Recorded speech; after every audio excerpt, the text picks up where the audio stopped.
Touche pas à mon service public, c'est le mot d'ordre de 200 manifestants qui se sont réunis aujourd'hui sur le viaduc des Fades pour justement défendre les services publics de leur territoire. Frédéric Cuvier, Richard Beaune.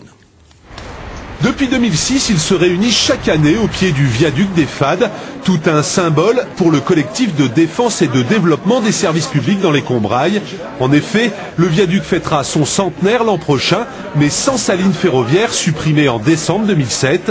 Pour le collectif, cet arrêt aura été le premier pas de l'abandon de ce secteur par l'État.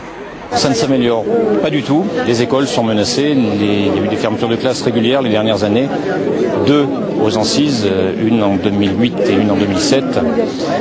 Et les perceptions sont menacées aussi. Et si on descend un petit peu plus bas que les Combrailles, le secteur de Riom n'est pas épargné avec les tribunaux et même la sous-préfecture qui est le service de proximité pour le fonctionnement des mairies.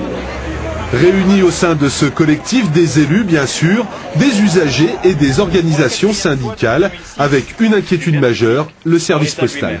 Nous, au niveau de la Poste, on est en plein dans le débat et tout à fait dans ce qui va se passer dans les années à venir sur l'abandon complètement du service public. C'est de plus en plus de fermetures de bureaux de poste. Sur le Puy-de-Dôme, qui est un département assez rural, elle est touchée de plein fouet sur les fermetures de bureaux et sur l'ouverture d'agences postales communales et de relais postes. Pour le collectif, la manifestation de ce week-end n'est d'ailleurs qu'une répétition.